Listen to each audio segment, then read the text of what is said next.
بسم اللہ الرحمن الرحیم۔ السلام علیکم ناظرین، Syed Muhammad Yasin Hashmi M M News کے ساتھ راولپنڈی سے حاضر خدمت ہے۔ ناظرین، موجودہ ملکی صورتحال اور دیگر جو امور ہیں ان پر آج ہم بات کریں گے۔ میرے ساتھ اس وقت راولپنڈی کی بڑی مشہور و معروف شخصیت راجہ نذیر ایڈوکیٹ، جو کہ پیپلز پارٹی کے ڈپٹی سیکرٹری اطلاعات ہیں، ان سے بات کریں گے اور آج کل جو موجودہ صورتحال ہے کرونا وائرس کی، اس پہ بھی بات ہوگی، ملکی معیشت پہ بھی بات ہوگی اور دیگر جو امور ہیں ان پہ بھی بات ہوگی۔ ناظرین، اپنی گفتگو کا آغاز کرتے ہیں۔ آپ یقیناً یہ تمام مناظر جو ہیں وہ براہ راست دیکھ رہے ہوں گے۔ راج صاحب، کیسے ہیں آپ؟ اور بتائیے گا کہ آج کل جو کرونا وائرس وبا چلی ہوئی ہے اس پہ آپ کیا کہتے ہیں؟ آپ چونکہ اس پہ بڑی گہری نظر رکھے ہوئے ہیں۔ جی ہاشمی صاحب، تھینک یو ویری مچ، آپ نے ٹائم دیا ہمیں۔ اور آج کی جو صورتحال ہے، آپ کو پتہ ہے کہ کرونا وائرس چاہے یہ وبا اللہ پاک کی طرف سے ہے، چاہے یہ وائرس بنایا گیا یا جو بھی صورتحال ہے، لیکن اس نے دنیا کی جو اکانومی ہے اس کو ہلا کے رکھ دیا ہے۔ دنیا کے وہ پہلے کہتے تھے نا کہ 9/11، اب 9/11 لوگ بھول گئے، اب یہ کرونا وائرس اور اس کے بعد کی دنیا ہے۔ اس میں تقریباً ہر چیز آپ دیکھیں کہ چینج ہو کے رہ گئی ہے۔ آپ زندگی کے جس بھی پہلو کو اٹھائیں اس کا طریقہ کار بدل گیا ہے۔ آپ اپنے کام کا دیکھیں، ہم جوڈیشری کے کام کو ہم دیکھتے ہیں کہ ہم نے کبھی دیکھا نہیں تھا کہ گھروں پہ بیٹھ کے یا ججز گھروں میں بیٹھ کے آن لائن جو ہے وہ پروسیڈنگز کریں گے، اور کرمنل جو جیل کے اندر ڈیٹین ہے وہاں سے جو ہے وہ ان کی آن لائن ان کی اٹینڈنس چلے گی۔ یہ کبھی ہم نے نہیں سوچا تھا۔ پھر اسی طریقے سے آپ دیکھیں کہ بچے ہمارے گھروں پہ ہیں، ان کی آن لائن کلاسز ہو رہی ہیں۔ یہ پہلے کبھی نہیں ہوا تھا، اور اتنے عرصے کے لیے کبھی جو ہے وہ سکولز کا لاک ڈاؤن نہیں ہوا، کورٹس کا کبھی اتنا بڑا لاک ڈاؤن نہیں ہوا۔ تو یہ اس کا بیک گراؤنڈ اس وائرس کا جو بھی ہے، لیکن یہ ایک فیکٹ ہے کہ اس نے دنیا کے جو پیرامیٹرز ہیں ان کو چینج کر کے رکھ دیا ہے۔ اچھا راج صاحب، مجھے یہ بتائیے گا، موجودہ جو ملکی صورتحال ہے اور آپ دیکھ رہے ہیں کہ حکومت جو ہے وہ کیا درست اقدامات کر رہی ہے اس سلسلے میں؟ دیکھیں، اس وقت جو گورنمنٹ ہے، پوری دنیا جو ہے اس وائرس کی صورتحال سے نمٹ رہی ہے، اور پوری دنیا اس بات کا رونا رو رہی ہے کہ ان کے وسائل ان معاملات کو نمٹنے کے لیے جو ہے وہ سفیشینٹ نہیں ہے۔ اسی طریقے سے پاکستان کی گورنمنٹ، آپ کو پتہ ہے کہ پاکستان کی اکانومی پہلے ہی بہت زیادہ خراب ہے، تو یقیناً پھر چاہے کسی صوبائی گورنمنٹ کی بات کریں یا مرکزی گورنمنٹ کی بات کریں، ایز اے نیشن اگر دیکھیں تو بالکل ہم اکنامک کرائسس سے گزرے، اور اکنامک کرائسس میں گورنمنٹ نے کچھ سٹیپ لیے۔ بگننگ میں اصل میں کنفیوژن تھی، اور اس کنفیوژن میں گورنمنٹ نے جو ڈیسیژن لیے، اگر وہ آن بورڈ جتنی بھی پارٹیز ہیں اور اس میں اپوزیشن حکومت کی سب مل بیٹھ کے اگر ڈیسیژن کرتے تو شاید اس میں زیادہ کنفیوژن نہ ہوتی، اور کبھی لاک ڈاؤن اور کبھی نہ لاک ڈاؤن والی بات ہی نہ ہوتی۔ ایک جو ہے وہ یونانیمس ڈیسیژن آتا، لیکن اس کے باوجود دیکھیں ہم ایز اے نیشن اگر اس کو دیکھیں تو ہم نے باقی دنیا کے نسبت، باقی دنیا کے پاس بہت زیادہ وسائل تھے، ہمارے پاس اگرچہ اتنے وسائل نہیں تھے، لیکن پھر بھی ہماری گورنمنٹس نے، چاہے وہ صوبائی ہوں چاہے مرکزی ہوں، میں سمجھتا ہوں کہ بہت اچھے طریقے سے صورتحال کو ٹیکل کیا۔ پھر اللہ پاک کا کرم ہوا ہے کہ ہم پہ وائرس کی وہ جس طریقے سے شدت بیرونی ممالک میں وہ یہاں پہ نہیں آئی، یہ پہلی بات تو اللہ پاک کا کرم تھا۔ اور پھر اس کے بعد جو ہے اللہ پاک نے ہمیں اس آزمائش میں نہیں ڈالا، تو میں یہ سمجھتا ہوں کہ یہ اللہ پاک کا احسان ہے ہماری قوم کے اوپر کہ ہمارے پاس اتنے وسائل نہیں تھے۔ تو آج اس بات کی سمجھ آتی ہے کہ اللہ پاک جو تکلیف دیتے ہیں وہ استطاعت کسی بھی شخصیت یا معاشرے کی استطاعت سے باہر نہیں دیتے۔ تو آج یہ بات سمجھ آ رہی ہے کہ واقعی اللہ پاک نے ہماری استطاعت اور ہماری پوزیشن سے ہٹ کے ہماری استطاعت سے زیادہ ہمیں تکلیف نہیں دی۔ حال دو کہ ہمارے کچھ جس طرح رپورٹ ہوئے ہیں کہ کچھ لوگ اس وائرس کی وجہ سے ان کی ڈیتھس ہوئی ہیں، لیکن وہ ریشو وہ نہیں ہے کہ جس طرح امریکہ میں ہے، جس طرح برطانیہ میں ہے، جس طرح اٹلی میں ہے۔ تو یہ میں سمجھتا ہوں کہ اللہ پاک کا ہمارے اوپر بہت بڑا احسان ہے۔ اچھا راج صاحب، مجھے یہ بتائیے گا، پورے پاکستان میں لاک ڈاؤن کیا گیا، لیکن چونکہ سندھ میں اس وقت پیپلز پارٹی کی گورنمنٹ ہے، انہوں نے اس لاک ڈاؤن کو زیادہ مطلب سخت کیا، تو اس کی کیا وجوہات ہو سکتی ہیں؟ ہاشمی صاحب دیکھیں، میں اگرچہ اسے اس طریقے سے سیاسی اینگل سے بات نہیں کرنا چاہ رہا تھا، لیکن میں سمجھتا ہوں کہ اگر کمپیریٹیولی اس میں انٹرنیشنل انسٹیٹیوشنز نے بھی کہا ہے کہ اگر صوبوں کو کمپیئر کیا جائے، کیونکہ صوبوں اور مرکز کے وسائل کا تو کمپیریزن آپ کر ہی نہیں سکتے نا، آپ صوبوں کا آپس میں اگر کمپیریزن کریں تو اگرچہ وسائل پنجاب کے پاس سب سے زیادہ ہیں، لیکن اس وقت جو سٹیپس کرونا وائرس کے حوالے سے سب سے کمپریہنسو سٹیپ لیے گئے ہیں وہ سندھ گورنمنٹ کی طرف سے ہوئے ہیں، اور سندھ گورنمنٹ نے انیشیٹو بھی لیا، بولڈ سٹیپ بھی لیے، اور اس کی ریکگنیشن انٹرنیشنل انسٹیٹیوشنز نے، آپ نے دیکھا ہے کہ WHO نے اور باقی جو انٹرنیشنل آرگنائزیشنز ہیں انہوں نے یہ بالکل آن ریکارڈ ہے یہ بات کہ انہوں نے کہا ہے کہ سندھ گورنمنٹ نے سب سے اچھا اس میں پرفارم کیا ہے، اگرچہ وہ ہماری قوم کی پرفارمنس ہے، اگرچہ وہ پورے ملک کی پرفارمنس ہے، ہم یہ نہیں کہتے کہ وہ صرف سندھ کی ہے، وہ دیکھیں کہ جب ملک سے باہر سے دیکھیں گے تو وہ پاکستان کا چہرہ نظر آئے گا، کوئی سندھ نہیں دیکھے گا، وہ پاکستان دیکھے گا۔ تو میں سمجھتا ہوں کہ یہ جو کنٹریبیوشن ہے سندھ گورنمنٹ کی، پیپلز پارٹی کی لیڈرشپ نے جو سٹیپس لیے، اس کا فائدہ، اس کا بینیفٹ پوری قوم کو ہوا، اور اس سے جو امیج ہے وہ پوری قوم کا، پوری نیشن کا اور پورے ملک کا امیج جو ہے پوری دنیا کے اندر اچھا گیا کہ پاکستانی قوم بھی اچھا پلان کر سکتی ہے، اچھا ڈیلیور کر سکتی ہے، اچھا کنٹریبیوٹ کر سکتی ہے۔ راجہ صاحب مجھے یہ بتائیے گا کہ آٹا چینی رپورٹ جو ہے وہ آ چکی ہے، اور آپ کیا سمجھتے ہیں کہ جو اس میں کردار ہیں جو اس وقت نامزد کیے گئے ہیں، کیا آپ سمجھتے ہیں کہ ان کو سزا ملے گی؟ اور دوسرا میرا کویشچن یہ ہے کہ اس وقت ایک بڑا سانحہ ہوا تھا PIA کا، کراچی میں جو PIA کی پرواز تھی اس پہ تقریباً 97 جو ہے لوگ وہ اس دنیا فانی سے کوچ کر گئے، شہید ہو گئے، ایک تو اس کے بارے میں بتائیے گا، اور پہلا میرا جو کویشچن ہے وہ یہی ہے کہ آٹا چینی کی رپورٹ آ چکی ہے، تو آپ کیا سمجھتے ہیں؟ چونکہ آپ اس وقت ڈپٹی سیکرٹری اطلاعات ہیں راولپنڈی ڈویژن کے، تو بے حیثیت ڈپٹی سیکرٹری آپ کیا کہیں گے؟ جی ہاشمی صاحب، اس میں دیکھیں کہ جو چینی سکینڈل ہے اس پہ جو رپورٹ پبلش ہوئی ہے اس پہ دو پوائنٹ آف ویو ہیں، ایک یہ ہے کہ وہ لیک ہو گئی اور بعد میں گورنمنٹ کو آن کرنا پڑا، اور دوسرا پوائنٹ آف ویو یہ ہے کہ عمران خان نے خود جو ہے وہ اس کو اوپن کیا۔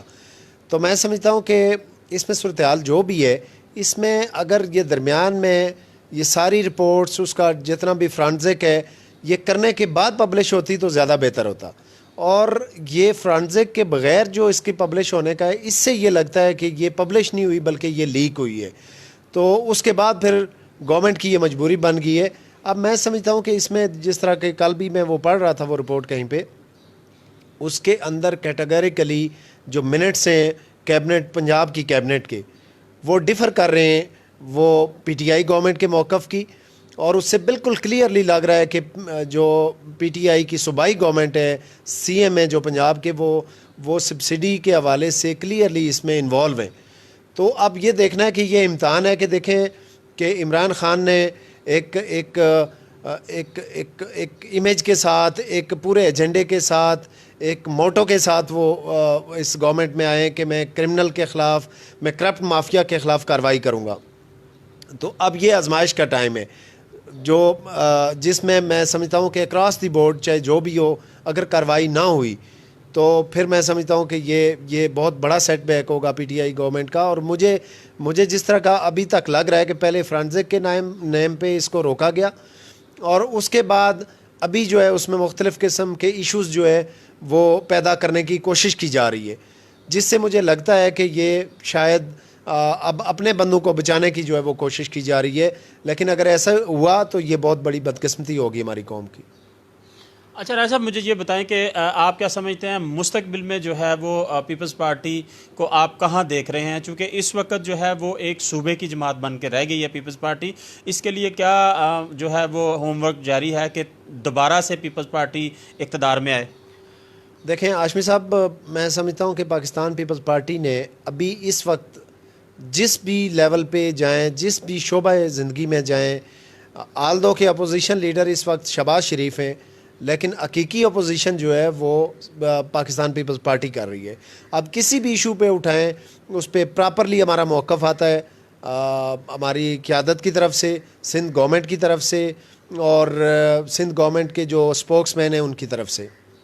اور پیپلز پارٹی کے جو اسپوکس مین ہیں ان کی طرف سے. تو میں یہ سمجھتا ہوں کہ وہ جو سپیس پیدا ہوا تھا, دیکھیں نا کہ ہماری قوم ایک امید کے پیچھے چل پڑتی ہے. لاسٹ ٹائم ایک امید ابھری کہ شاید نیا پاکستان بننے جا رہا ہے, لوگوں نے ایک رخ لیا اس سائڈ پہ, آل دو کہ اس پہ بھی دو موقف ہیں, کچھ سلیکٹڈ کہتے ہیں کچھ الیکٹڈ کہتے ہیں, لیکن اس کے باوجود بھی ایک سپیس پیدا ہوا تھا. اب جو ہے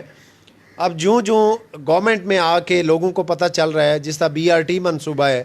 کہ ابھی 7-8 ایئرز ہونے والے ہیں کہ وہ وہیں کا وہیں ہے, ان کی وہاں کی پولیس کا جو نظام ہے وہ بھی سب کے سامنے ہے, KPK کے احتساب کا نظام ہے وہ بھی سب کے سامنے ہے, اور اس کے بعد اب 2-2.5 سال ہونے والے ہیں کہ یہ گورنمنٹ اب مرکز میں آ گئی ہے. اب مرکز میں بھی لوگ اس کی ڈیلیورنس دیکھ رہے ہیں,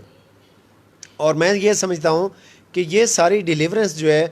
اس کے ساتھ ساتھ یہ اس ڈیلیورنس سے لوگ پھر آگے فیوچر کا جو اپنے ووٹ کا جو رائٹ آف ووٹ ہے اس کا تعین کریں گے کہ آیا کہ وہ خواب جو انہیں دکھائے گے اس کے مطابق انہیں ڈیلیورنس ہوئی یا نہیں ہوئی. یقیناً آپ 2 سال آف ٹینیور تو پورا ہونے کو ہے, تو بہت سارے وہ دیکھیں کہ اس کی سٹارٹنگ سے ہی کچھ چیزیں نظر آنا شروع ہو گئی ہیں. تو اب لوگ دوسری سائڈ پہ دیکھنا شروع ہو گئے ہیں کہ وہ پارٹیز, دیکھیں سیاست ایک ایکسپیرینس کا نام ہے. اب دیکھیں کہ اگر یہ ریسنٹ جس ایشو سے ہمیں واسطہ پڑا ہے کہ کشمیر ایشو پہ واجپائی نے ایکسپیرینس کی مار دی PTI گورنمنٹ کو کہ انہوں نے پتہ ہی نہیں چلنے دیا اور آئینی حیثیت جو ہے کشمیر کی ختم کر کے رکھ دی, جبکہ ہم جو ہے وہ نئے پاکستان کے خواب دیکھتے رہے. تو سیاست اگر پوری دنیا کے اندر دیکھیں تو وہ نام ہی ایکسپیرینس کا ہے کہ جو ایکسپیرینس لوگ ہیں وہ پہلے جو غلطیاں کر چکے ہیں یا پہلے جو ڈیلیور کر چکے ہیں اس سب کو سامنے رکھ کے پھر اپنی پرفارمنس دیتے ہیں. تو میں یہ سمجھتا ہوں کہ اس وقت پاکستان کے اندر سب سے جو ایکسپیرینس جماعت ہے وہ پاکستان پیپلز پارٹی ہے. پاکستان پیپلز پارٹی کا ایک ریکارڈ ہے, اس نے انٹرنیشنل لیول سے لے کے اپنے ملکی لیول کے ہر طرح کے منصوبے ایشوز کو ہینڈل کیا. بہت سارے منصوبے, جس طرح ابھی کل 28 مئی گزرا ہے, آپ دیکھیں کہ جو ایٹامک پالیسی تھی اس ملک کے اندر لے کے آنا اور ایٹامک پروگرام کا لے کے آنا اور اس کو آگے چلانا, یہ کوئی چھوٹی سی بات نہیں تھی جس کے پیچھے ذوالفقار علی بھٹو شہید کو اپنی جان دینی پڑی. تو یہ بہت بڑے منصوبے, میں کہتا ہوں کہ اگر ان بڑے منصوبوں کو آپ دیکھیں, ان کو اگر ہٹا دیں تو باقی میں سمجھتا ہوں کہ باقی بچتا ہی کیا ہے.